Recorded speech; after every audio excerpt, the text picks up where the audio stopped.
Hello there! Welcome to Weird Music on the Glumburger channel. The show where that weird presenter talks about different albums of all sorts, you know, introducing you, the viewer, to stuff you may not have heard of, right?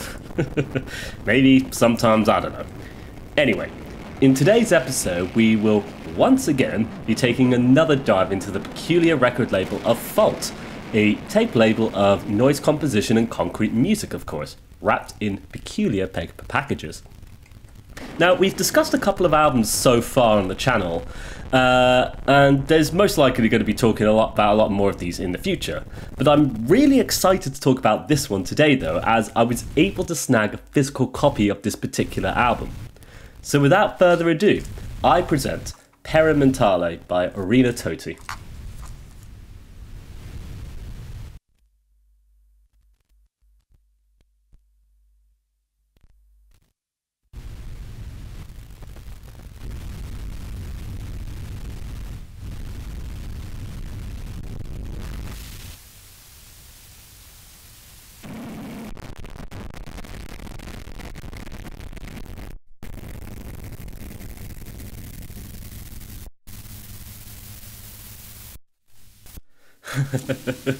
Right, so this is a very unusual sounding album, of course, right? But let's ask the question then, right? Who is Orina Totti? Well, if you watched all the other episodes on Falt, then you would no doubt know by now that this is a question that can't be answered. Once again, we don't know. Surprise, surprise. Falt have once again released another record from a person of non-existence when it comes to their presence on the internet. However, I will say here that in preparation for this video, I did reach out to Orina Totti to find a little bit more about their music and this particular album. But I'm going to save that for the end of the video, as their answers to the various questions I asked them, you know, added a lot of context to this very album here, but it was vastly different to the kind of stuff I was interpreting. So, yeah, I'm going to talk about the album and my initial thoughts of it, and then we'll go into what Orina actually said about it, and you know, contrast and compare kind of thing, right? Anyway, for now though, what we're going to do is go into the video as I wrote it, which was me once again interpreting the information that was provided to us, and that was actually one of the reasons why I wanted to produce this album physically, of course, as I felt like having an actual look at the cassette tape itself might actually help us in terms of interpreting it and understanding it, of course. So, as you can no doubt hear already, this is a rather, I want to say, violently experimental album. Avant-garde faulty electronics, audio peaking in the mixer as sound data is sent through wired wires and bastardized into peculiar sounds. This is not an album to help you sleep, but much rather an album to keep you awake and alert and maybe uncomfortable on some level, I don't know. It's all so peculiar though, but I was reminded so much of the works of like Christophe Mignon on this one, whose album Fingering really came to mind when hearing Périmentale, only this seems to border a bit more on Merzbow levels of extreme noise in places. And at times, this constant battering of interruptions and sudden changes in frequencies and tones, and I'm very confused, but I'll be honest, I like that I'm confused by this record as it makes it a very interesting listening experience in its own right. And so, one can try talk about the songs individually, but I find with records like this that are so strange that the individual tracks themselves are kind of moot as standalone compositions, you know. It's really the whole album experience that each and every track, you know, is presenting, if that makes sense, you know. We can try talk about it a little bit though. You know, for starters, all the tracks are very interestingly named, simply named WAV, or WAV WAV, or WAV WAV WAV. No doubt an expression of the file extension, I think, right? But you're getting commas and full stops though, of course, and you know, it's very unusual, right? Because it kind of doesn't make sense, but it's interesting, I think. It tells us very little, but perhaps maybe this is an expression of the inner workings of the file type, actually. You know, the extension of this as pure data more than anything else, maybe? it's also weird though. It's so weird as it just blends together this whole experience, you know, just confusion and batterment and stuff. And so let's try to talk about what this music is doing then, right? It's perhaps worth discussing the liner notes featured on the Bandcamp page, actually. And so translated from French, we're told the following. Fragment sources reported in 2018, 2019, 2020, Anjou, or elsewhere. Table, mixing and recordings composed while improvising 2020, 2021. And then we have an email address for Orina Totti, so remember that for later. So, what we can gather is that this record is comprised of a number of different sound sources, you know. I would assume field recordings, as when you listen and absorb this record, you're getting instances of sounds occurring that it's almost like they're trying to recall some distant memory of some kind, you know, a field, the weather, or, you know, a piece of machinery humming away, you know, just... And it's all offset by this incredibly janky progression where it's being manipulated into weird electronic frequencies and drones. You'll get sound explosions, high-pitched ringing, and even the occasional voices on some of the tracks as well as pure noise as well.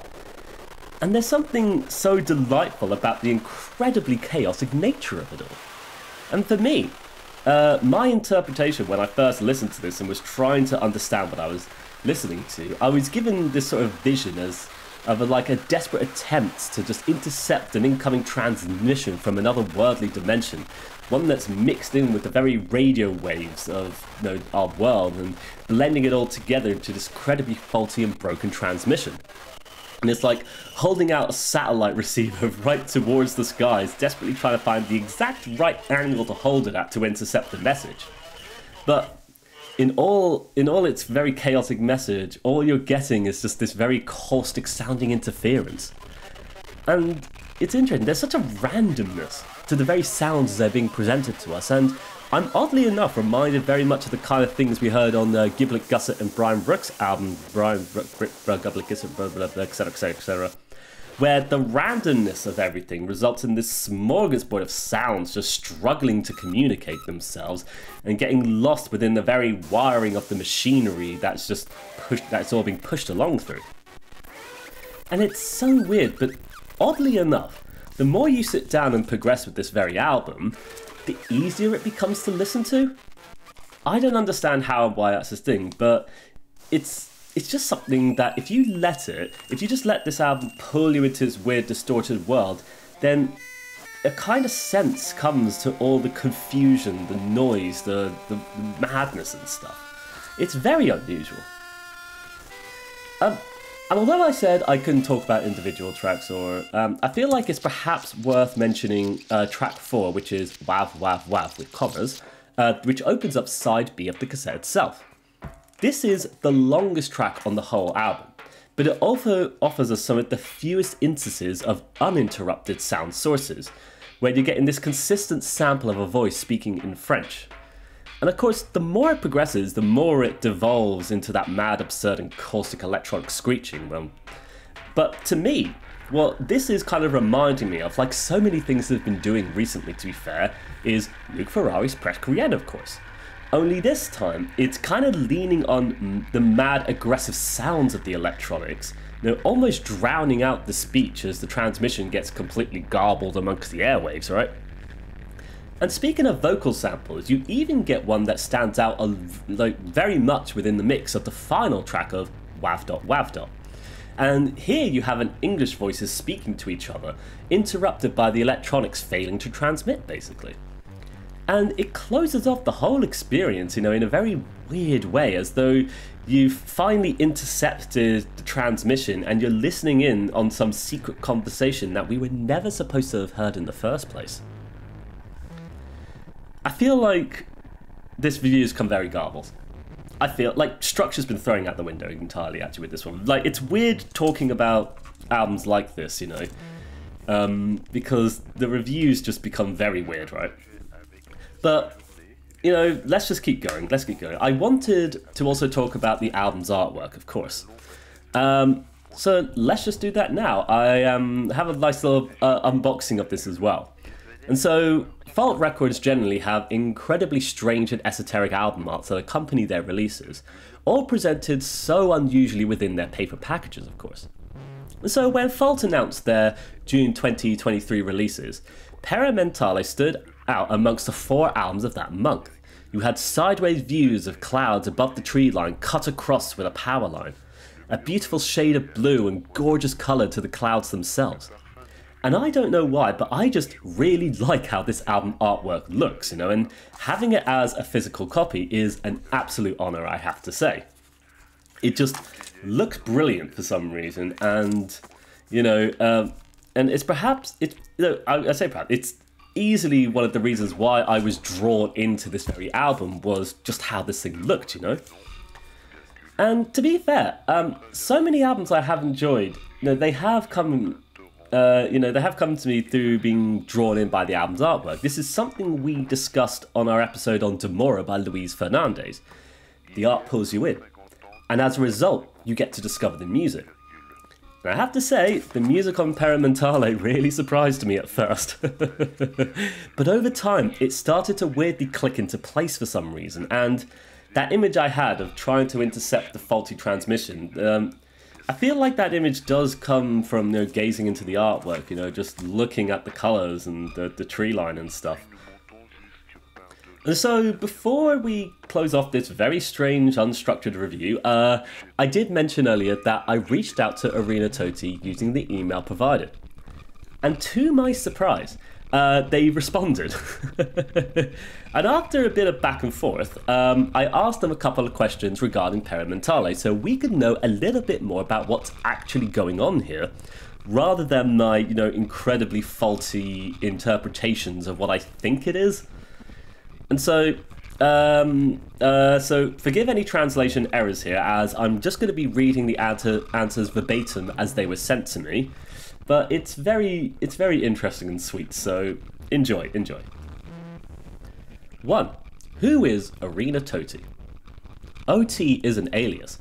I have just removed 4 letters of my first and last name. 2. What is Périmentale? It is kind of improvised compositions I've been working on during 4 years between 2018 and 2021. 3. What made you want to release this record on Falt Records? What drew you to the label? I have discovered the label through some musicians I've been interested on, and I have contacted Christian to ask him if he could interested by listening some of the musics I do. 4. Do you have a background in creating and or listening to experimental music?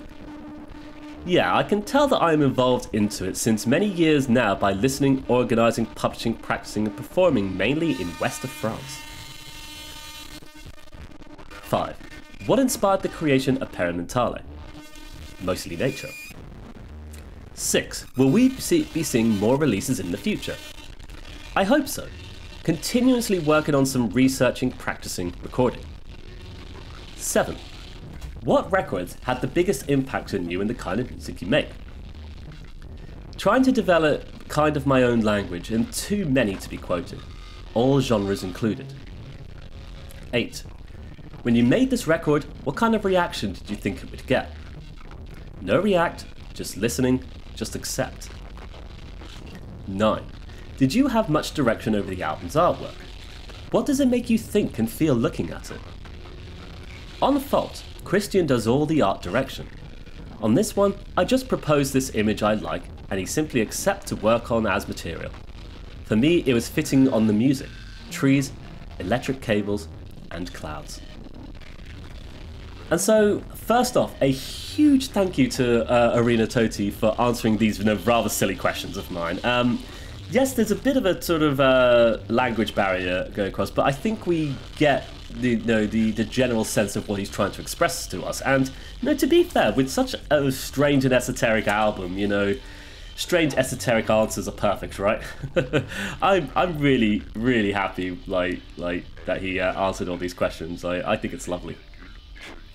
And so I figured, with this album being so weird and unusual, why not reach out, right? I don't know how much more context this all adds, But I feel like it definitely helps fill in some of those blurry gaps of this incredibly enigmatic record, right?